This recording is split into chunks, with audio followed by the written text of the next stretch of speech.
Hi, wholesalers. It's Rob Shore with the new Wholesaler Masterminds radio show. We're going to bring you this best of edition. We went out and looked for our 3 most listened to shows across about 150 shows that we've recorded. Show number 224, Daily Habits of Highly Profitable Wholesalers with Laura Stack. Number 223, Developing the Mindset of a Champion with Dr. Jack Singer. And number 235, Confidence and Courage, Improve Your Practice and Change Your Life in 5 seconds with Mel Robbins. There's a reason these are 3 most listened to shows in our history. We hope you enjoy them. Wholesalers, I got something to tell you before we start the show. If you're thinking about employing a scheduler, I want to make you aware of an awesome opportunity. Wholesaler Masterminds Schedulers has an offer for you exclusively as a listener of the new Wholesaler Masterminds radio show. It's 50% off, 50% off a 3-month prepay. If you want more information about the 50% off offer, go to Wholesaler Masterminds, find Wholesaler Masterminds Schedulers, and call Melanie or email Melanie. Tell her you heard about it right here on the show. Welcome to the only podcast on the planet dedicated to exploring the art, science, and lifestyle of wholesalers and their leaders. This is the new Wholesaler Masterminds radio show. I'm your host, the founder of Wholesaler Masterminds, Rob Shore. Wholesalers, if you could make a list of some of your most important topics that are going to improve the trajectory of your business for the balance of this year and the years ahead, I have every suspicion that one of the topics on your list would be to be better organized, which would lead to higher productivity. And if that's the case, wholesalers, I've got just the show for you today. I have a return visitor for you, and the reason she's back for the 3rd time is that I love her content so much, and I think she's pretty cool too. You see, she has been a productivity and organizational expert for over 25 years. She's a Hall of Fame speaker. She has spoken in front of innumerable Fortune 1000 companies. Her company is called the Productivity Pro. She's an author of 7 books, the latest of which is Doing the Right Things Right, How the Effective Executive Spends Time. She's been a spokesperson for Microsoft, Xerox, 3M, Daytimer, QVC, Office Depot. I could go on, but that would just eat up me picking your brain. Laura Stack, welcome back. Thank you, Rob. Happy to be here. Thanks for having me back. Oh, it's awesome to have you back. Let's just jump right in, because the title of today's podcast is The 7 Daily Habits of Highly Profitable Wholesalers. The 7 Daily Habits of Highly Profitable Wholesalers. We may or may not have time to pick through all 7, but as we talked about a bit in the pre-call, I want to get after some that I know are near the top of a wholesaler's list. And one, indeed. Yeah, so let's do it. One of your 7, and wholesalers, I hope you're listening closely because this one's super important. Follow up with impeccable accuracy and predictability. Tell us more about that, Laura. Well, many times people don't have a system that will automatically trigger a follow-up. I find that a lot of people keep their follow-up in their heads. Yeah. So it's just like going to the grocery store, and you're wandering up and down the aisle going, I know there's something I need. And of course, when does it come to you? Oh, when you leave. Right. And you go, oh, geez. And so that's the sensation that a lot of wholesalers are getting when they are, lying down to go to sleep at night. And all of a sudden, something pops into their head, and what do? You grab your phone by the side of the bed, you text yourself, all right, email yourself, call yourself. These are all symptoms of keeping everything on your mind, in your mind. Okay. And so as a whole, I think people have to get better at using their technology to remind them so that when they say in an email, hey, I'll get back with you in a couple weeks and we'll go from there, what do you do at that point? And there has to be some sort of immediate entry. Now, if you have a little black book and you write it down on a notebook, well, that's fine. But paper pretty soon gets meetings and, notes and phone numbers and to-dos. And people are constantly going back and rewriting and reviewing. And so it's critical to have some sort of methodology you use, whether it's a CRM, whether you're immediately going to go to your ACT, your Salesforce, whatever it is that you're using, and schedule a call from there, or whether you are going to, in your Outlook, or your email, whatever you're using, go to your sent items. Do you know how to set a follow-up so that you are automatically informed? Okay. And if you're going to use paper, do you have a systematic way of getting that into your follow-up system? So those are some of the challenges I see. Let's unpack this a little bit, because you just kind of laid out a whole honeypot of possibilities there. So first of all, let's talk about follow-up on the go, right? So is there a particular follow-up? Let's talk apps first. Are there particular apps that you like, things like Toodle-Do and things like that? Are there apps that you like that are good follow-up apps that wholesalers should explore? There are several that are good. Now, the question always is, what tool are you using? 99% of my corporate clients use Microsoft Outlook. My favorite app, I also use Outlook, is called Touchdown, like the football game, Touchdown, made by Symantec, and it is Outlook in one app. You see, most native apps on iPhone, on the Samsung Galaxy, which is what I use, you have to touch every single module separately, right? There's a button for your email, a button for your contacts, your calendar, things like that. Touchdown is Outlook all in one version. And the reason I don't like the native apps is, let's say you're looking at your email on your phone. There's no way in the native iPhone to convert an email into a task. And so people end up creating very disjointed to-do lists. Whereas in Touchdown, I can long press an email and right from there make a task, or right from there make an event.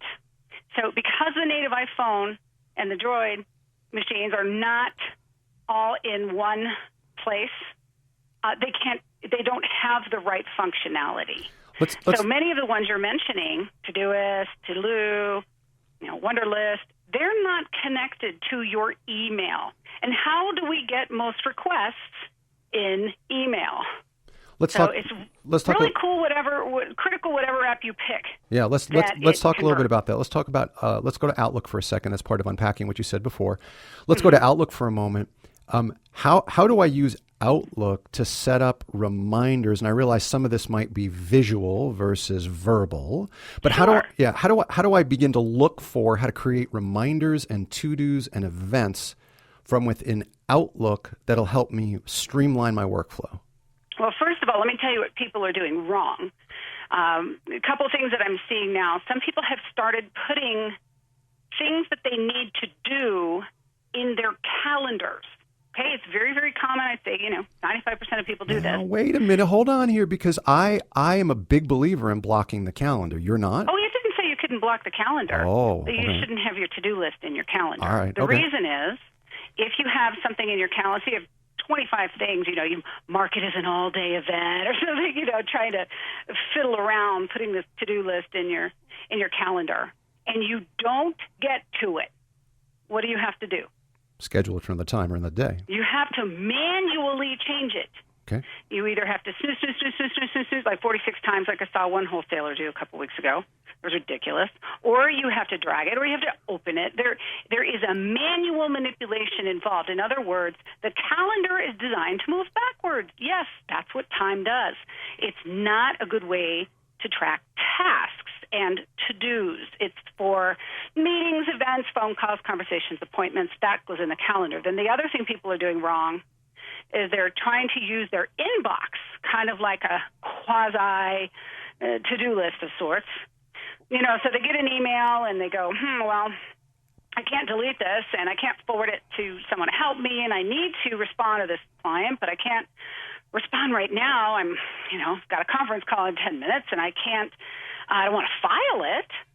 What would happen if I filed it? Well, I would lose it. And so what do most people do? They either keep it as new, in which case, what do you have to do? Go back, reread it, retouch it, reprocess it, rethink about it, or they flag it right, which is not in Outlook terminology a task. It's a reminder, which basically just puts a flag on the email. And now what happens? Your email inbox grows and grows and grows to hundreds or thousands of emails. So these are the two wrong things to do. The right thing to do is use the task functionality. And the difference is when I load my to-do list in my task, and I say, here's the date I want to start working on this, here's the date that it's due, and I sort my task list by the start date. That way the today is your daily to-do list. The no date is kind of the memory list of things you want to do at some point, and then your master list rolls from later to next month, next week, this week, tomorrow, etc. And the huge difference is this, Rob, if I don't get to it, task list moves forward. The calendar moves backward. The inbox is static. So if you draw a really hard line in your mind, and see, most wholesalers get this intuitively because they use CRM systems where if you schedule a call for a client and you don't get to it, you can, in your settings, you can say, automatically roll my calls forward to the next day, right? Yes. You don't want to lose those calls. You don't want those to be history, which is what happens when you put things to do on your calendar. Now, once you have a task list, and it's not in your inbox, and it's not in your calendar, now you can manipulate it by doing things like dragging a task over to your calendar. Guess what that does? Puts a block on it. You can do things like follow up by going to your sent items, clicking on that email that you just sent to a client, drag that down to your task list. Boom, makes a copy for you, automatically puts it in your task list. You say, when should I have heard back from this person? That becomes the new start date. When it rolls up onto your task list, all of a sudden you go, oh, yeah, hey, I heard back from that person, and you mark it complete. Or you didn't, you go, oh, and you re-forward it back to the person. Okay. So I would say 99% of people do not know how to use the great to-do functionality that's built into Outlook. Well, wholesalers, I don't know if you're feeling it at all like I am at the moment. I'm now hiding under the desk in the studio because I'm one of those guilty parties that uses the inbox as my reminder, to-do list, mark it unread, flag it, etc. Okay, so I have a free ebook for you, Rob. It has screenshots and step-by-step instructions. Ooh, a free ebook. Go to my website, yes. productivitypro.com. Productivitypro.com. Laura. Laura, all right. Yep. Productivitypro.com/Laura. Yes, the productivitypro.com/Laura. And what am I getting? What am I getting? And scroll down to the bottom. There's a place where you can enter your email address, and it's an autoresponder. It's not me. And it will send you an ebook with screenshots and step-by-step instructions on how to properly do task management and follow-up in Outlook. Wholesalers, this is one of the reasons we wanted to have Laura on the show, because not only does she come equipped with amazing ideas to share with you verbally, she has a ridiculous array of materials. And I should mention at this juncture, before we move to our next topic, wholesalers, if you're interested in having Laura come out to a complex meeting, a national sales conference, any sort of due diligence meeting that you're having, or otherwise get Laura in front of an audience, your companies or others, go to WMM Speakers, Wholesaler Mastermind Speakers, WMMspeakers.com, or go to wholesalermasterminds.com and check her out, because I know she's amazing at what she does. Laura, let's move on to the next topic. Maintain flawless organizational systems. Wholesalers, if you like me, that feels like a leap. Flawless organizational systems. So let's give the listeners, Laura, just a taste of what do we mean there, because, boy, that is a show unto itself. But let's talk about some tips and tricks around flawless organizational systems, please. Well, I think once you've nailed the mechanics of using your software correctly, you know the difference between email, calendar, tasks, contacts. You're using the pieces the way they were designed to be used. Then you have to determine for yourself what I call the core method, CORE. What is your core time management method that's going to help you be most organized? And most people have something that just drives them crazy. It's inefficient about the way that they're doing things. So the C stands for capture. How are you going to capture ideas and things that come to you when you're dragging a suitcase through the airport like I do? So I use a Bluetooth that's connected to my phone.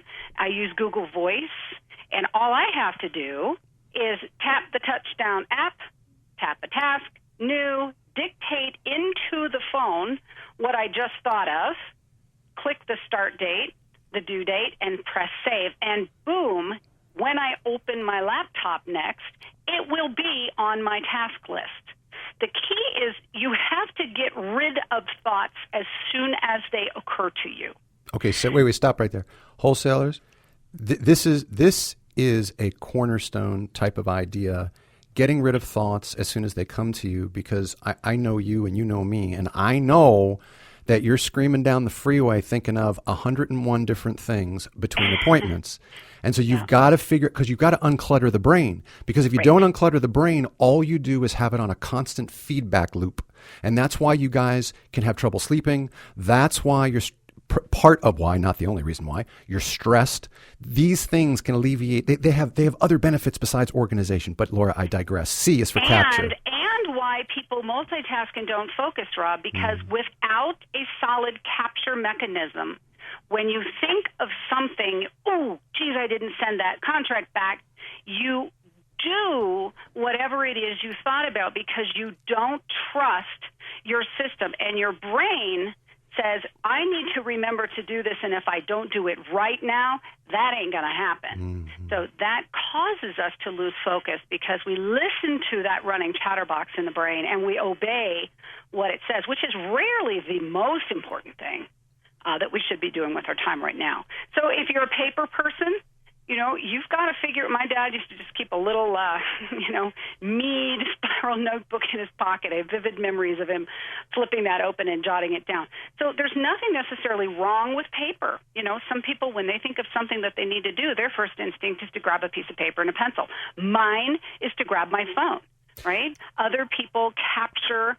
They like to send themselves emails. Well, fine, as long as you know how to convert that email into a task. The point is you've got to get everything into one system.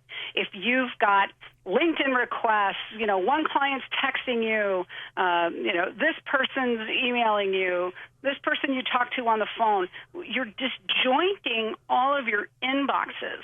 And until you figure out how you're going to capture that and get it into one place, you're just going to be flying all over the place or just doing what happens to be in front of you rather than what's the most important. So that's the capture piece. All right, let's move on to the O. Well, the O is once you've got everything captured, now you've got to be able to organize it into start dates and due dates. Again, organizing for me is tasks in Outlook. Maybe you use Gmail. It also has a task function. You know, if you're on an email in Gmail, people don't even know that you're supposed to click the More button. And it says, add to Google Tasks.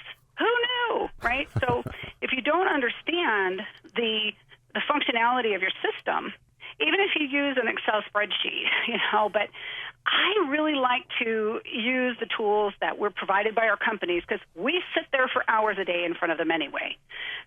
We may as well figure out how to use them correctly. Great point. So C is capture, O is organize. What's the R? The R is reference. So if you're in a taxi and, you've got a half hour to your next destination, do you have your prioritized to-do list right in front of you? And can you execute on those things during that time? So I use, for my reference, my phone, my iPad, depending on if I'm on a plane, right? Everything has to sync. So that way, when you want to reference something, boom, it's right on my phone. I use, again, Touchdown is the app. I can click my task list. There it is in order. I can make this call, knock this out, and so I can make good use of it. So, in other words, we're not walking around with our laptops open. You've got to be able to have seamless integration between your iPad, your desktop, your laptop, your phone, so that you always have the information where you want it when you need it. So we got capture, organize, reference, and the E is for? Execute. All right.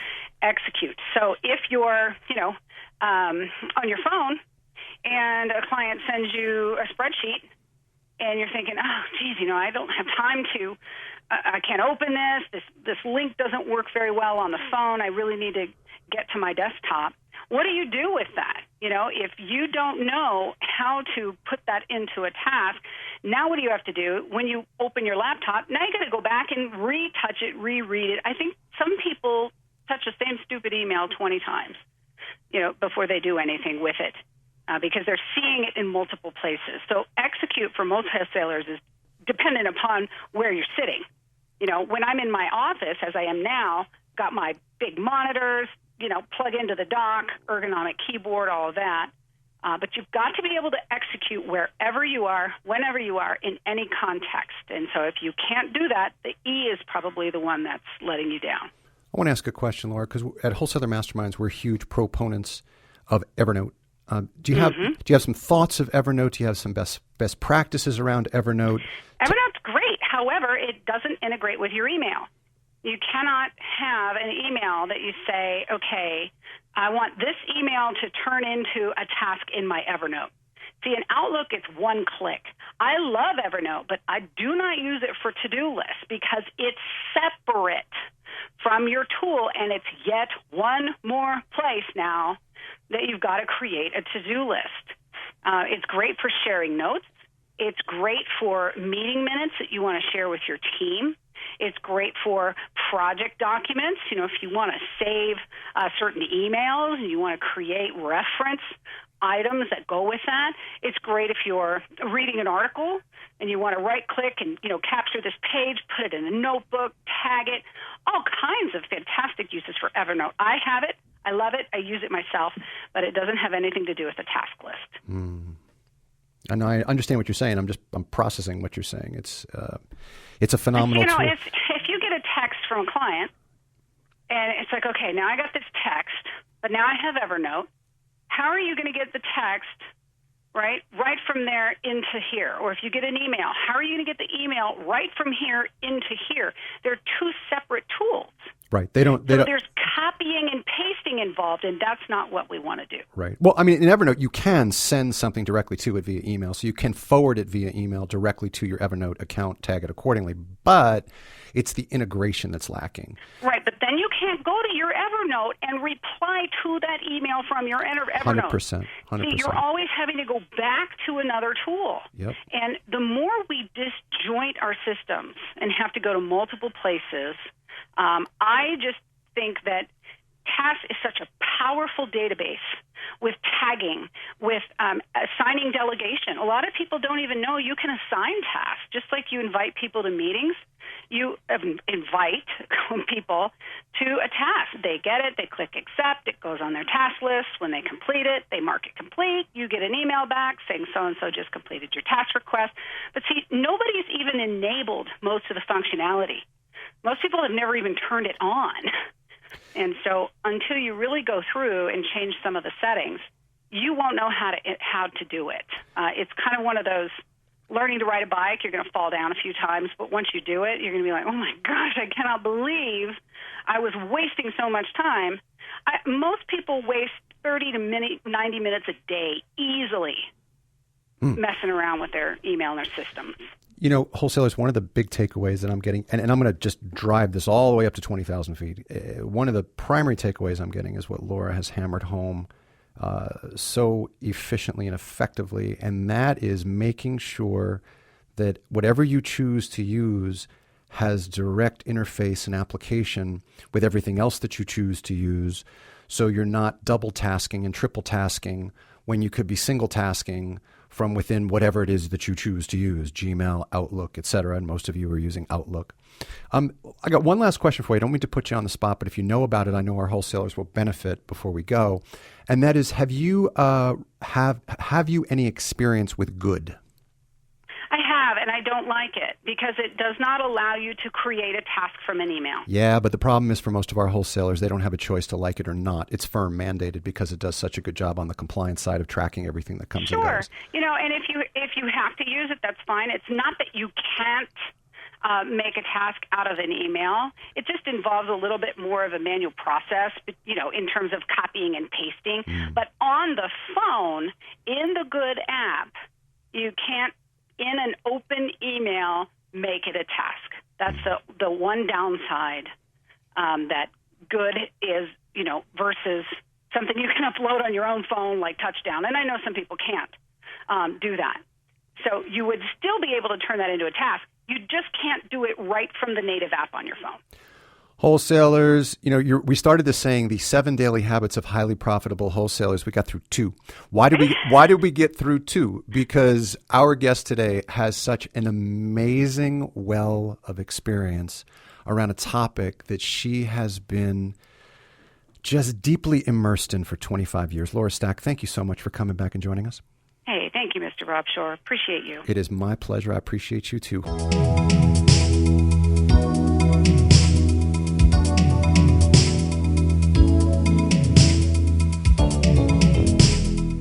There's lots to be concerned about today, whether it's the economy or client fears in the form of our advisor or client fears in the form of the advisor's clients, the regulatory environment that is shifting, the new political climate that we'll be headed into.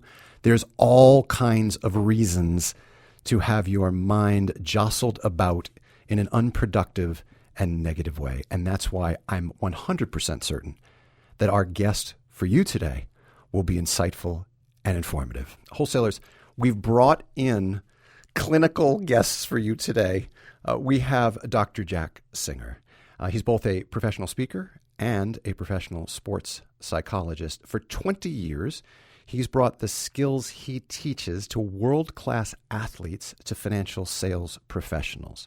Today, we're going to get under the hood of 7 simple steps to quickly ignite mental toughness and build resiliency. Dr. Jack Singer, welcome to the new Wholesaler Masterminds radio show. Well, Rob, it's certainly my pleasure, and I'm excited for your listeners to be able to learn some tips that they can put to use immediately. That's fantastic, because we need those actionable things. So let's start to pick apart the 7 simple steps. Hit me with the first one.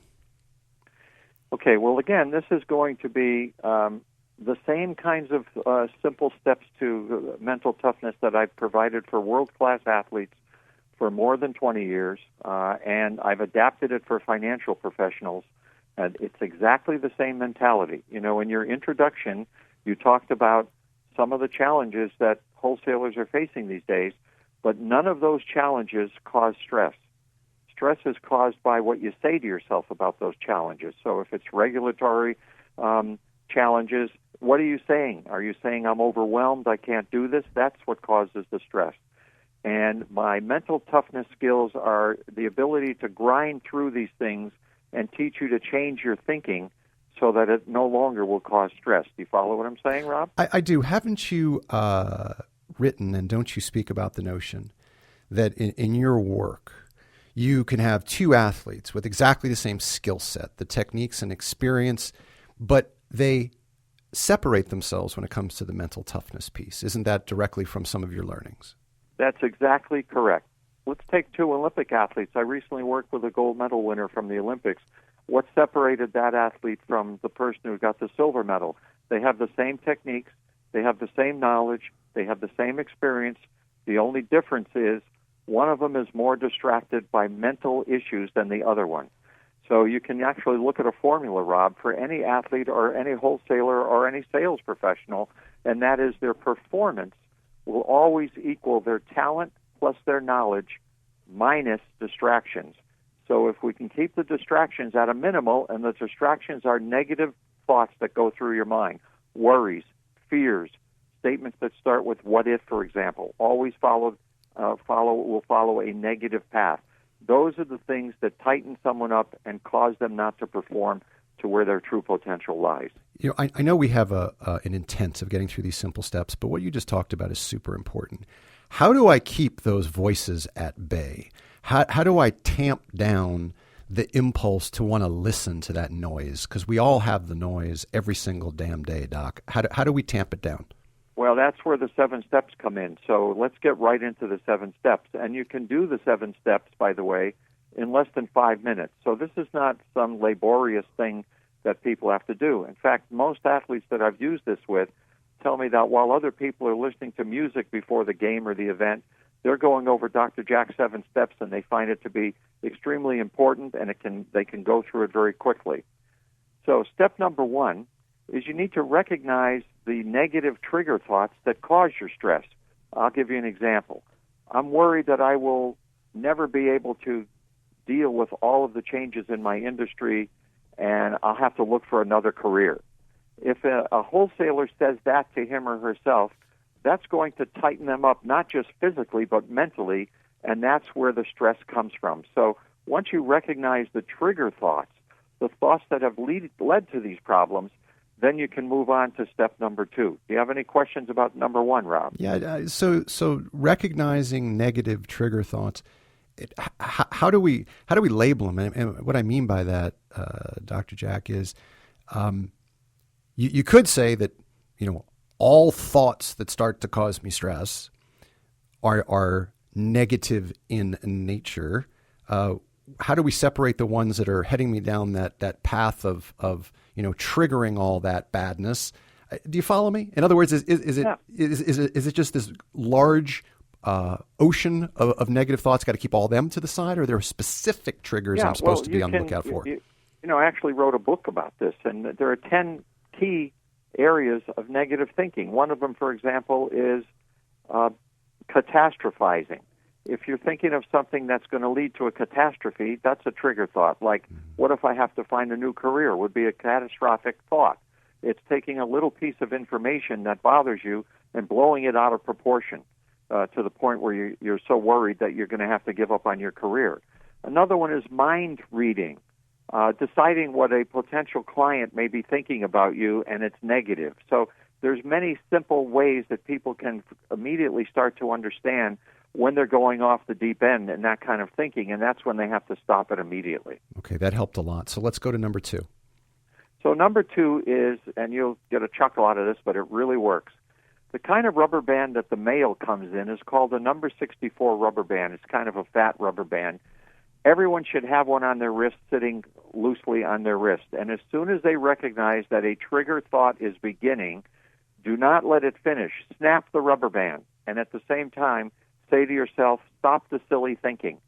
Now, because thoughts are habits and they continue over and over, the thought may want to keep coming in there. You have to keep snapping away. Eventually, your subconscious mind will not want to feel that little pain of the rubber band snapping, and it will stop the thought dead in its tracks. So that is step number two. All right, wait, before we go to number three, I have to speak for any of the skeptics and naysayers out there. Dr. Jack, does that really work? I mean, I'm gonna beat the crap out of my wrist with a rubber band, and subconsciously it'll eventually trigger the notion that I should stop thinking those thoughts. That's correct. And if you do it enough and you're consistent, it will definitely stop. You'll be catching yourself before the thought gets halfway through after that, and you'll immediately stop it, which is the goal. So you're trying to condition your subconscious mind to stop these kinds of thoughts. Thoughts that start with what if, for example, are almost always leading down the road to some negativity, or I hope I don't, or I'm worried about this, or I should have done that.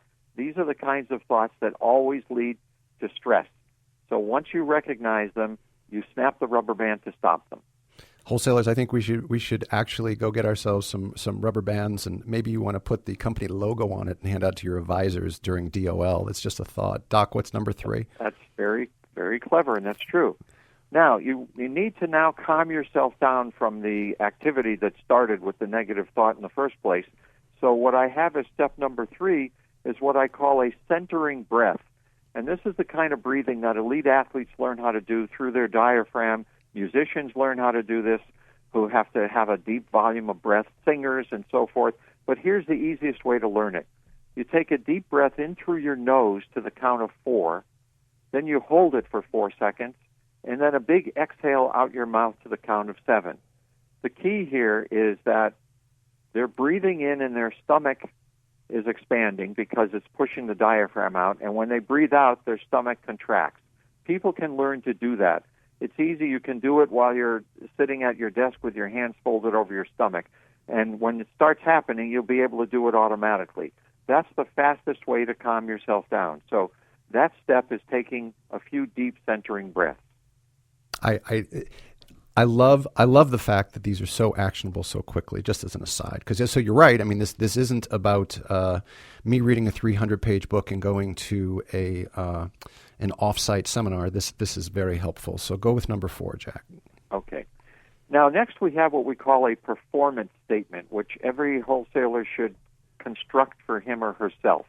A performance statement is a statement about what it takes to give you maximum success in performing your best against your competition. So an athlete, for example, would have a performance statement. Let's say it's a baseball player, and the baseball player is worrying about his batting. The performance statement might be, when I'm in the batter's box, I make sure my feet are centered the way they need to be. I focus on the release point from the pitcher. I look at the spin on the ball. That's how that person's going to be in the best position to get a hit. When it's an advisor or a wholesaler in particular, I have an example. Every day I remind myself that my goal is not perfection. All I have to do is become a good listener, and there are ways to learn how to do that, and understand the challenges that my clients face with their clients, and I will be able to help them to find the right solutions for those clients. Quotas and getting the attention of advisors will not be an issue for me as long as I have the advisor's key concerns always at the top of my mind. I use my new mental toughness skills to control my attitude, regardless of quotas, regardless of complaints that I get, because my attitude is the critical difference in the process of selling my products. Now, that's a long-winded one. It doesn't have to be that long. But the point I'm trying to make is that the wholesaler needs to think about the specifics of his or her job that leads to success, and that's the performance statement. So, Dr. Jack, where do I put the performance statement? Is it as I'm brushing my teeth first thing out of bed? Is it, Yeah, that's a really good question. You ask superb questions, Rob. Probably why you're in this business. Yes, these things should be written down. You can have one on your mirror at home to be reading. You can have one in the car to read before you start the car, and you can have one at work. The more you repeat the performance statement, the more you can summarize it to yourself without needing a card to look at. But the performance statement always has to be remembered, because when people are challenged and they're tempted to go off into this negative thinking, they need to remember, I've learned how to be an excellent listener. There's something I teach wholesalers and advisors called active empathic listening. You can look that up, and you can learn the steps to being an active empathic listener. And that skill alone will overcompensate for any negativity that's coming your way from clients or potential clients. So these are things that the wholesaler can learn how to do and remember that they have those skills, so that it'll diffuse those challenge thoughts that come their way. Wholesalers, it's a good opportunity to remind you something that Dr. Jack just said, which is his availability to work with your team at a divisional meeting, a national sales meeting, to work with your advisors at complex meetings, at broker-dealer events, at their national sales conferences, etc. For more information about that, you'll want to go to WMM Speakers, WMMspeakers.com, or go to the Wholesaler Masterminds website and check that out.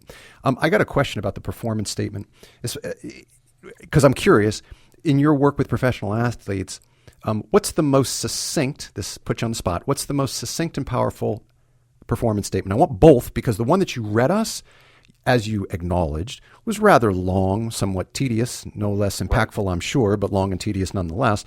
What's the most succinct and powerful performance statement you've heard a professional athlete use?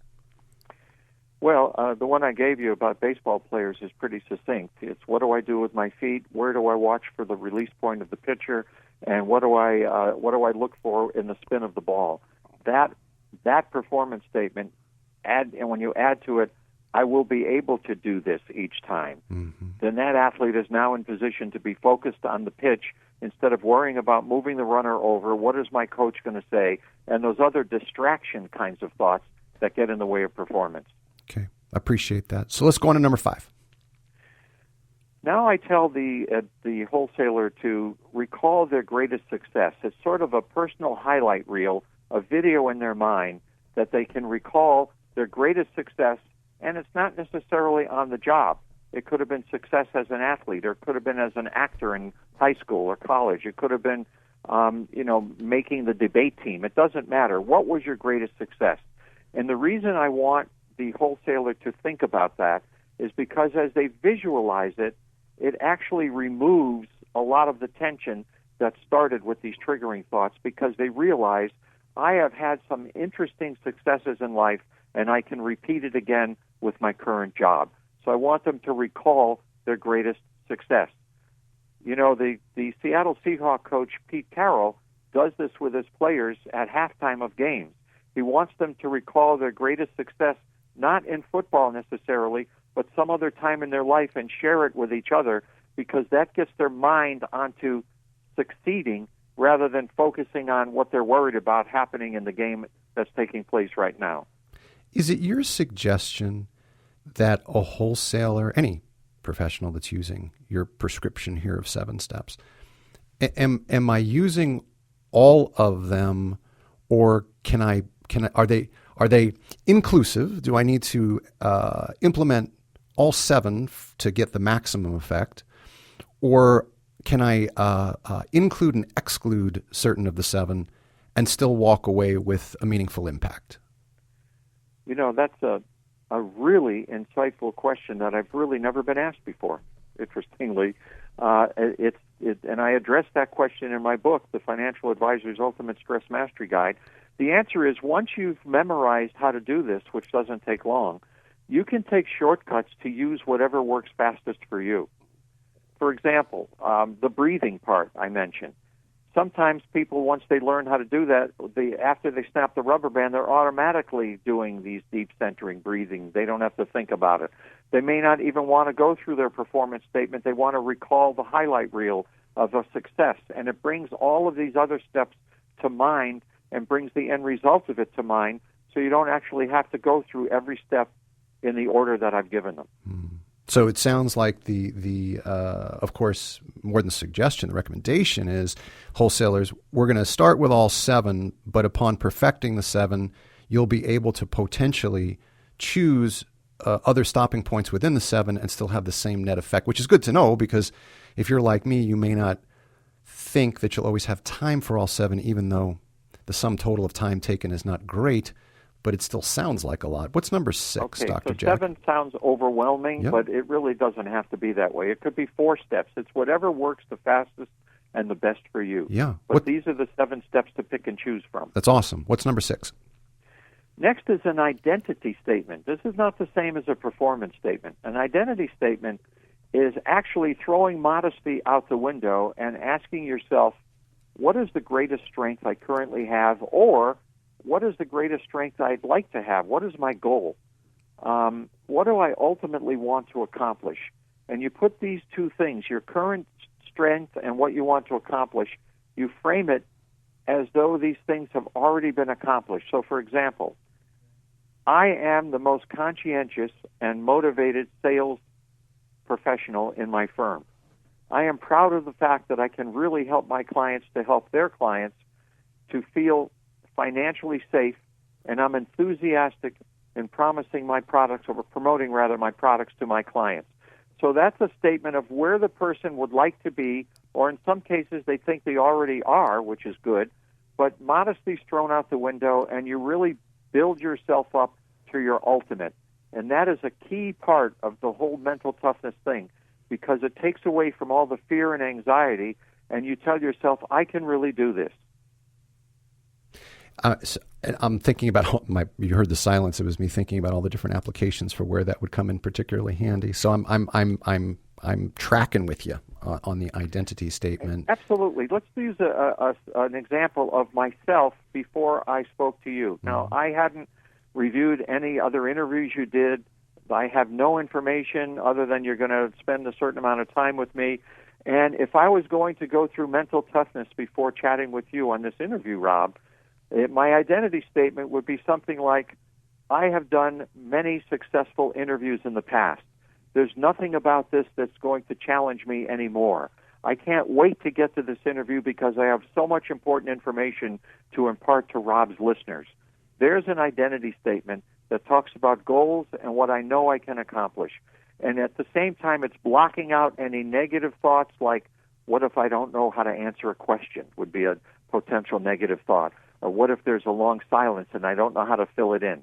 So you see what I'm saying? I give myself an identity statement that's going to really set me on the right path. That's a great example. Wholesalers, the one that I was thinking of, the rattling around my brain, was, whenever you've had a chance to go visit, say, a corner office advisor, and maybe you've got that just that niggling little feeling that they're better than you, or they're more successful than you, or you won't be able to share information that will be able to earn their business, or anything else that is going to have a injurious effect on that conversation. Because, by the way, in my opinion, Dr. Jack, I'd like to get yours. They'll read that. They'll read the insecurity. They'll read something in your mannerism or your voice or your inflection. They'll pick up on something that is your quote unquote weakness. And so this identity statement becomes quite pivotal in some respects. Did I get that piece right about them reading it, Dr. Jack?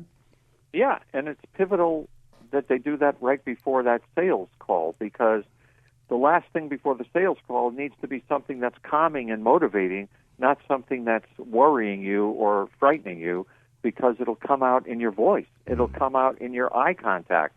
And so you really want to be confident, overconfident. Remember, modesty goes out the window. This is not a place for you to be modest. This is a place for you to say, I can be a champion, and I'm going to demonstrate it right now. And another thing they can say is, if this doesn't result in a sale, I just move on to my next opportunity. End of story. Yeah, that's obviously a great way to address the constant rejection that we get. No just means not yet, as one of our millionaire wholesalers said. Let's go to number 7, Dr. Jack. Well, the last one is another centering breath. So we've anchored the beginning and the end of this with calming, relaxing breathing, so that they take place early on and it takes place at the end to put the exclamation point on the whole mental toughness routine. I am calm and I am relaxed and I'm ready to go. The benefits of this are abundantly clear. Now, in some of the notes that I had, and I'm guessing as we had our pre-conversation, Wholesalers, the 7 steps were brand new to me. I hadn't heard them before, and I love them. The net results then, correct me if I'm wrong, the net results here, Dr. Jack, is you get to overcome, number one, fears preventing peak performance. You get to bounce back from setbacks quickly. This whole routine you're suggesting, as you said earlier, this is sum total maybe 5 minutes. Is that right? That's right. You can do this very quickly. And I use it with high school athletes. I mean, you don't have to be sophisticated to do this. You just make it a habit to practice it, and it works beautifully. And yes, how do I bounce back quickly from setbacks instead of staying zoned in on the setback, which will affect the next sales call I make, where I'll start to worry, what if this happens again? Or what if I don't make another sale? Or what if I don't make my quota? When you're stuck on that, your brain locks everything up so that you tighten up, the same as an athlete would tighten up and not be able to perform fluidly when they're worried. Wholesalers, I suspect that these 7 steps are going to come in quite handy for a whole host of reasons as you approach your next opportunities with financial advisors. Dr. Jack, thanks for your time. I know you're on the road, so I appreciate the knowledge that you shared, the depth of that knowledge, and you carving time out of your calendar. It's my pleasure, Rob, anytime.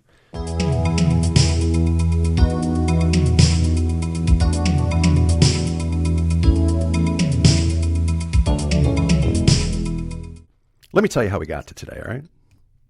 I was having a conversation with 2 different coaching clients.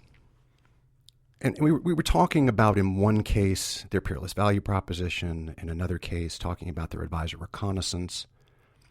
And I was asking them why they hadn't moved forward with some of the action steps, or if they had moved forward, why did they stall out? And in both cases, both wholesalers started to give me some answers which spoke to the issue of confidence. They weren't certain that what they should do felt right to do, even though intellectually they knew they should do it. And that's why I went out and found today's guest. So wholesalers, as I alluded to in the open, I went out to Facebook. I was at Facebook, and in my feed there was a success magazine video that came up. The Success Magazine video was an interview. The interview was with Mel Robbins. Mel Robbins is our guest today. She is the author of the internationally best-selling book, The 5-Second Rule. She is the most booked woman's motivational speaker in the world. She is a CNN commentator. She is the mother of 3, and we'll talk a little bit about her other experience in just a moment. But most importantly, Mel Robbins, welcome to the new Wholesaler Masterminds radio show. Well, thank you, Rob. It's great to be here with you. I'm delighted. I'm giddy. You're here. I told you. I watched the Lewis Howes interview, and Wholesalers, if you haven't tuned into Lewis Howes on YouTube, great interviews. He does an awesome job. And Mel really did a wonderful hour with him. So we're going to distill that down. I'd like to be crisp with our discussion today, but I'm really fascinated by how you got to here. So, here is, circa 4 years ago, you do a TEDx talk and now has 10 million views. But if we go back deeper and further, you started as an attorney. Yeah. I grew up in the Midwest and went to Dartmouth and Boston College Law School and started out my career as a public defender in Manhattan, Rob. In Manhattan, of all places. Yes. Well, there's a lot of crime there. At least there was when Giuliani was first mayor, and he was criminalizing everything as a way to clean up the streets. The job security.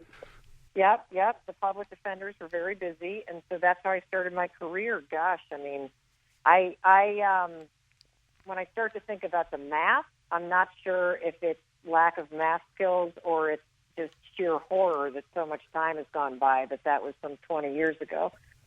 Now, you have worked as an executive coach, and you've also, and congratulations, some years past on the Gracie Award. Wholesalers, the Gracie Award is for the Emmys, the Oscars of talk show business. Congratulations on that. I want to talk about kind of this moment of transition that you made to what you do now, because I was fascinated by the whole confluence of events that took you from being a very successful back then with a Fox show, and then moving on to find some difficulties with what was going on with your husband's business. I mean, there was all this confluence of stuff that brought you to the aha moment watching television with a Manhattan. I need our listeners to hear that story, because it really gets us to the foundation of why this works, and then we'll talk about the why, what this is. Yeah. So, you said that you were coaching 2 clients and that both of their issues is around confidence. And confidence is a wonderful thing when you have it. And so is motivation. And so is courage. But one of the things that's interesting about life and business is that typically when you need it most, you're totally tapped out of confidence.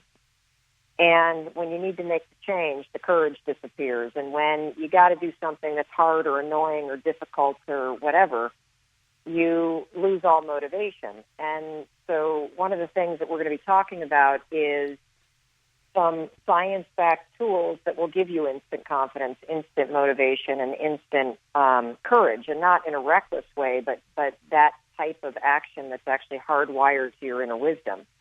So what happened for me is I had a very successful career and had been a lawyer, had gotten involved in the high-tech scene in Boston, and had launched an executive coaching business. And then the media business called. This would have been 2008 or 2007.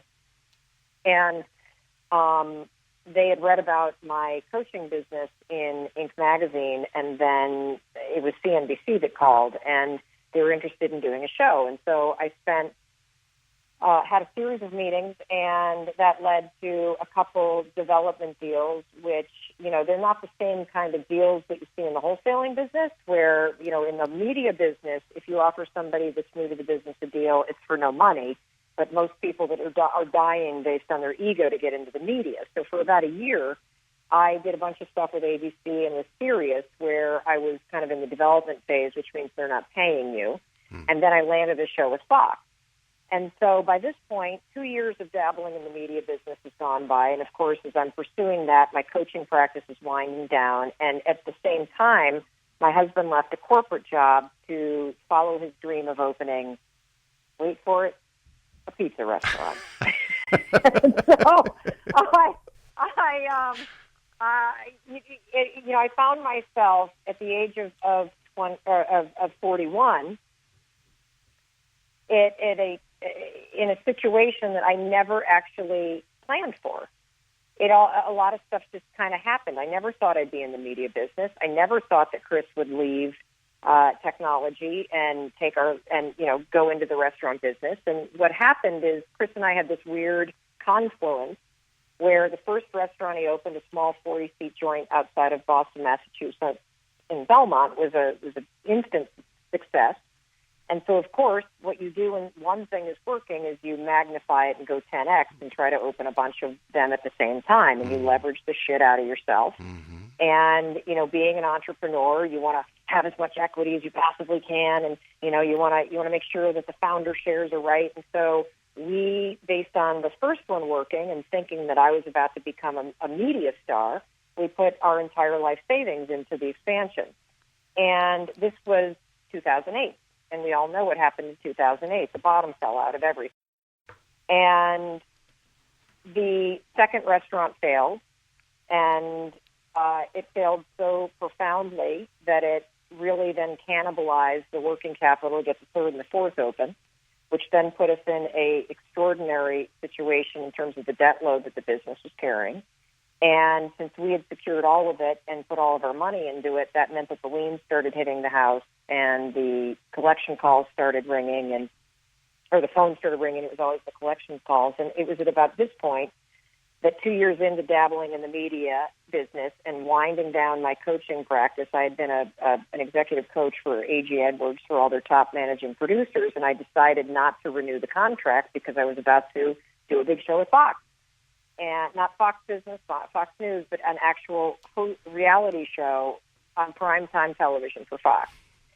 So the show, by the way, was called "Someone's Gotta Go," which yes, yes, and it turns out the person that needed to go was me because we shot 2 episodes and then the legal department tabled it, which meant they put it in the on deck position. They felt the show was so disgusting, even for Fox, that in the environment where everyone was losing their jobs in their houses, a show where Mel Robbins was firing people on national television for real jobs was not really the right tone.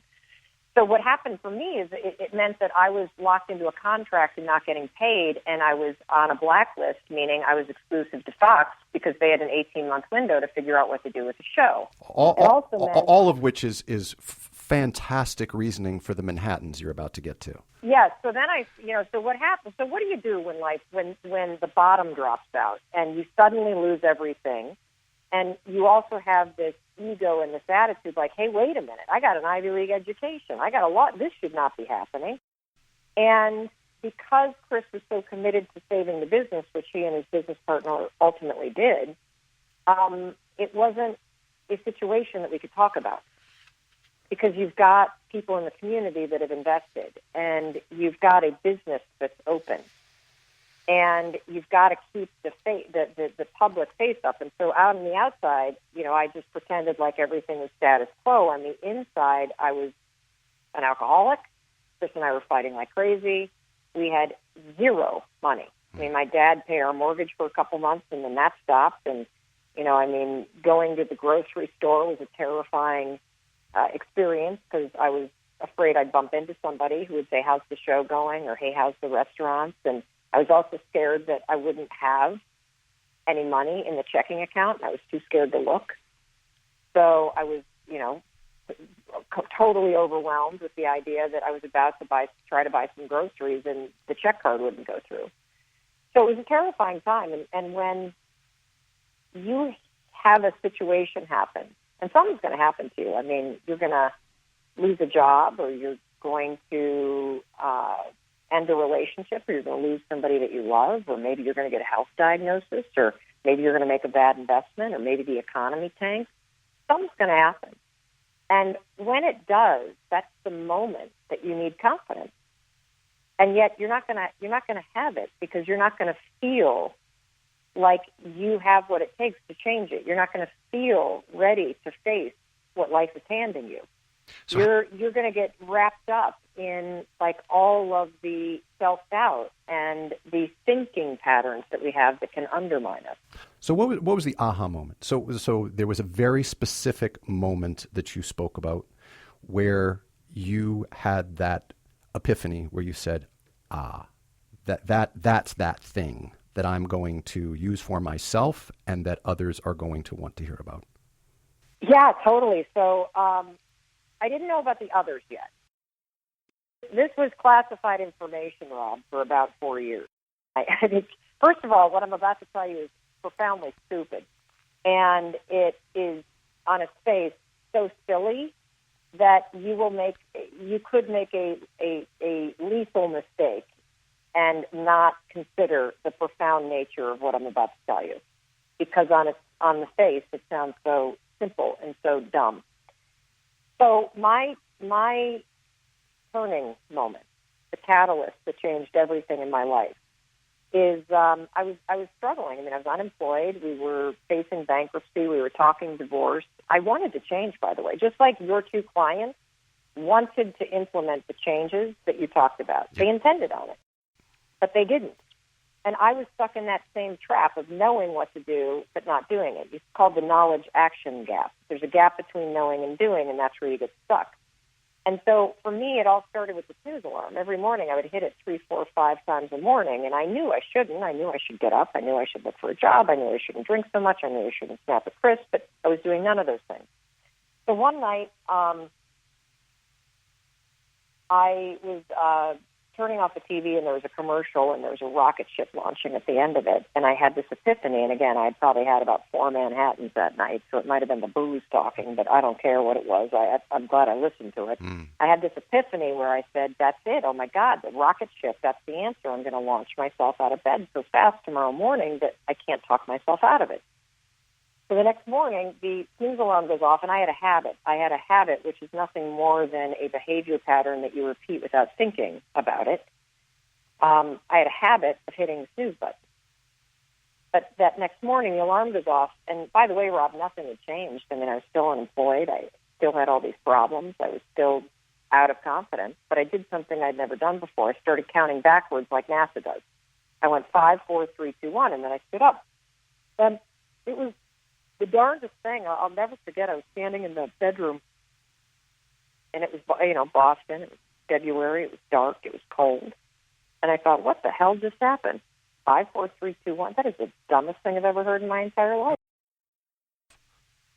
No, I counted out loud that first one. And then I went about my day, and the next morning, the alarm goes off. I didn't feel like getting up. 5, 4, 3, 2, 1. I got up. The next morning, didn't feel like getting up. 5, 4, 3, 2, 1. I got up. And I think it was that third morning that it hit me. And this is the piece about life that is so true. That first of all, your inner wisdom is always talking to you.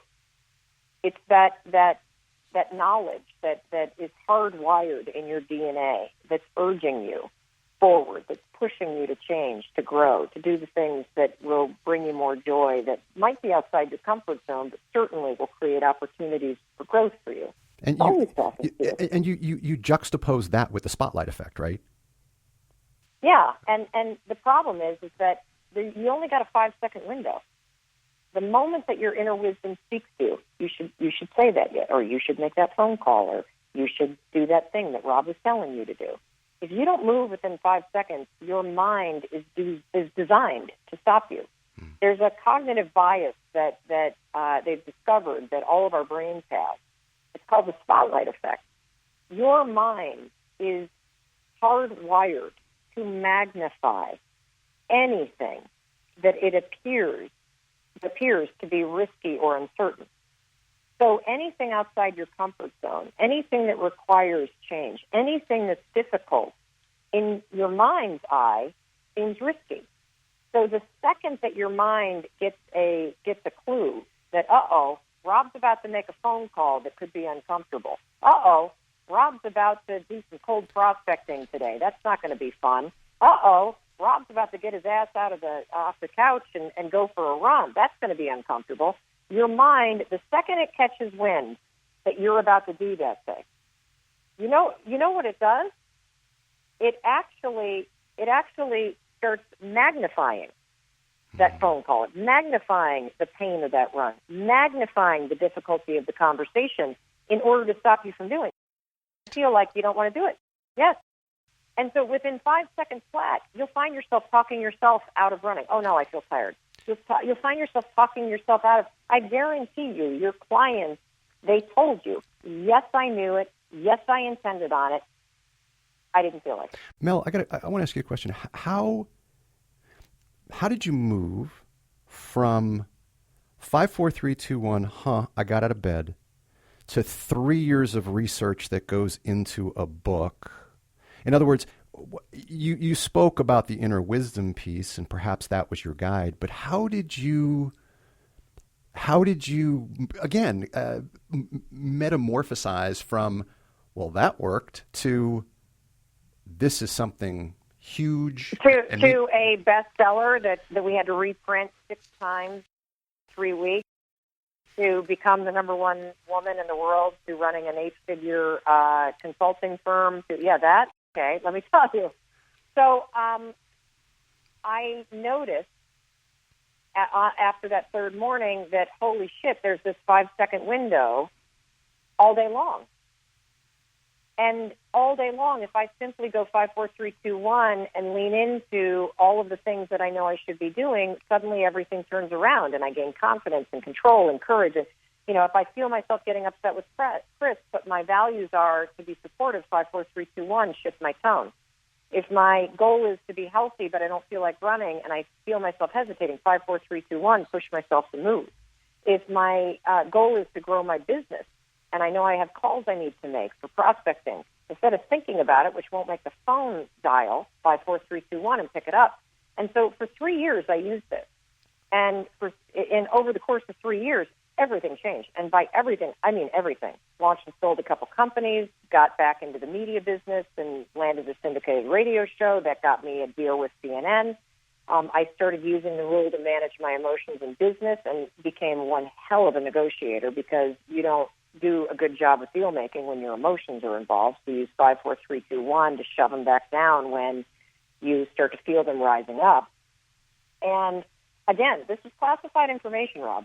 I was never going to tell anybody because, number one, I don't want you to have it, because back then at least, because I don't want you to have an advantage like I have. And it sounds so stupid. I mean, when you go to Dartmouth and you have a law degree, how do you explain to people, oh, you just have to count backwards in the info page? I mean, it sounds so dumb. And so I gave this TED Talk, and again, the talk is really more about how I changed my career so many times. It wasn't about the 5-second rule. And at the very end of the talk, I must have been in flow because I didn't plan on talking about it. I say, oh, by the way, there's this thing that I do. And I walk off the stage. I think that's the last time I'm ever speaking again, because it was the first speech I had ever given in my life. And somebody put that talk online. As you said, it's now got over 10 million views. People from around the world started to write. We've heard from more than 100,000 people in 90 countries. Wow. And they all wrote about that silly 5-second rule. And they were writing about some profound stuff. I mean, people that were quitting smoking after 26 years and sticking to it. People that were fixing their marriages. People that were ending a battle with drugs, with gambling. People that were tripling the size of their businesses in less than a year. And we know of 12 people that have stopped themselves from committing suicide. Literally, 5, 4, 3, 2, 1, put down the pills, walk away from the rope, put the gun down. So when people write to you from around the world and they tell you these stories about using something that you invented, I felt a moral obligation to figure out why the hell this thing worked. And it was at about that time that people started to, because of the success of the TED Talk, people started reaching out, asking me to speak. Now, at this point in my career, I'm an honor commentator for CNN. I've launched and sold a content aggregator in the tech media space. I'm in the middle of launching a second company. I wasn't speaking full time. I just started, sharing the 5-second rule. And so I did the research project because we had people from around the world. I mean, hell, I hired a full-time assistant to simply handle the emails. Mm-hmm. And I was curious. Why does something so dumb, 5, 4, 3, 2, 1, how is that possibly the secret to changing anything? Let's pivot to that right. Let's pivot to that right now. Let's pivot to that whole notion of the two modes of the brain and why this works and what it does in your prefrontal cortex that you speak about. Let's give the listeners just It's fascinating. It's really fascinating stuff, and I knew none of this. I mean, when I think about how much money I plowed into education and some of the most fundamental things that I didn't understand about how we make decisions and how the mind works. So basically, the short answer is this. The 5-second rule, when you count backwards, it does not work if you count up, because counting up, if you go 1, 2, 3, 4, 5, you can keep going. And it's also, counting up is something you do in your day-to-day life, so you don't have to focus when you do it. Counting backwards requires focus. It's also an action. Anything that requires focus activates the prefrontal cortex in functional MRIs. The prefrontal cortex is the part of the brain that is active when you're changing your behavior, when you're learning a new behavior, and when you're doing strategic thinking. So in the language of change and of habits, the prefrontal cortex is the gold mine when it comes to positive new behavior change.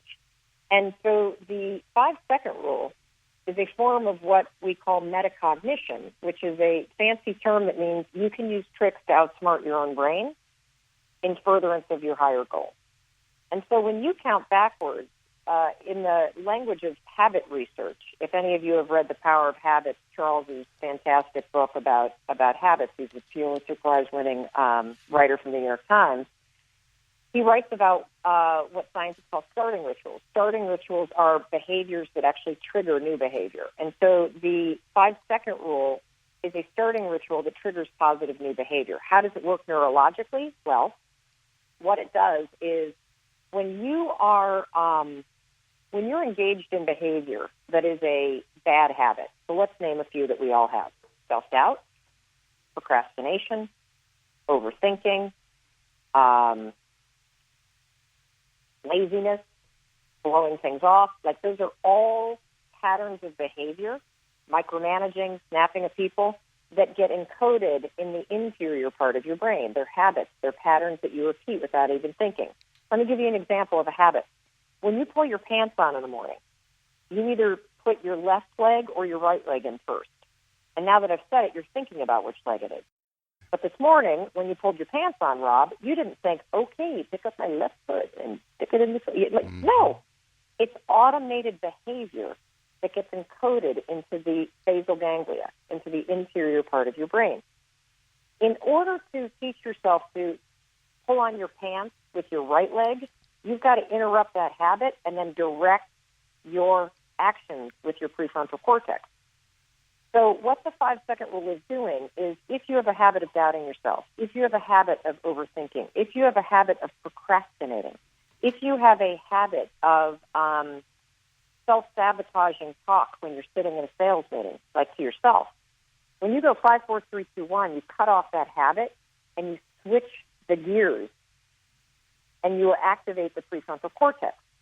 So what it's doing is it's interrupting the part of the brain that normally sabotages your success, and it's awakening the part of the brain that makes positive change easy.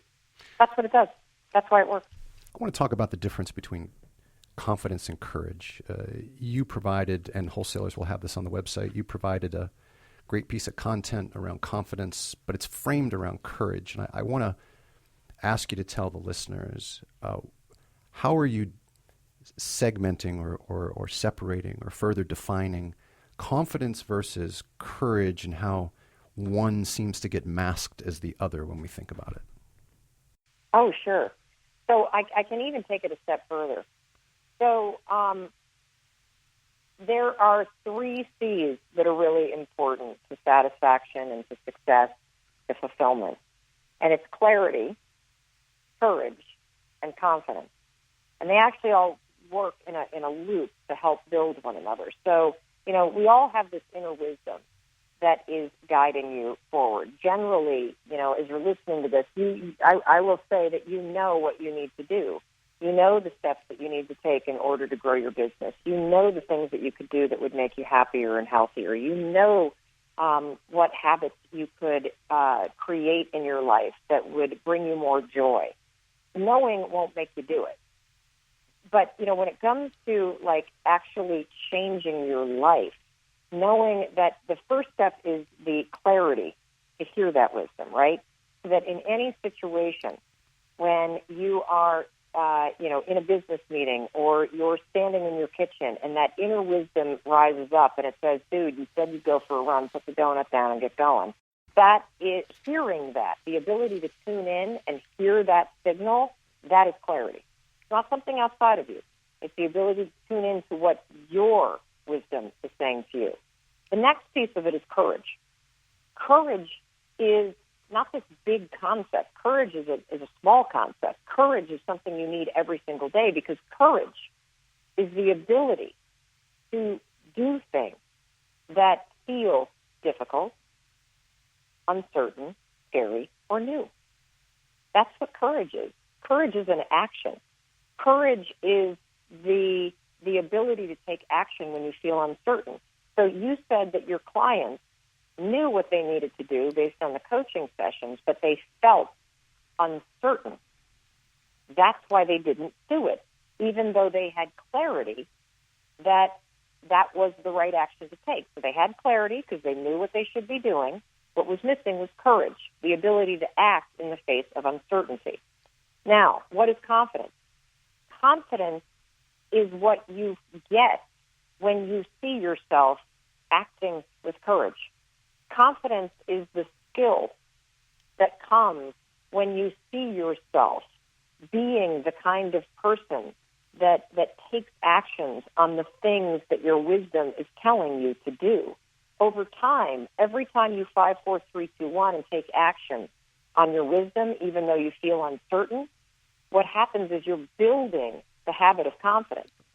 Confidence is wonderful when you feel it up front, but you can build it as a skill by listening to your inner wisdom and then pushing yourself 5, 4, 3, 2, 1 to act with courage.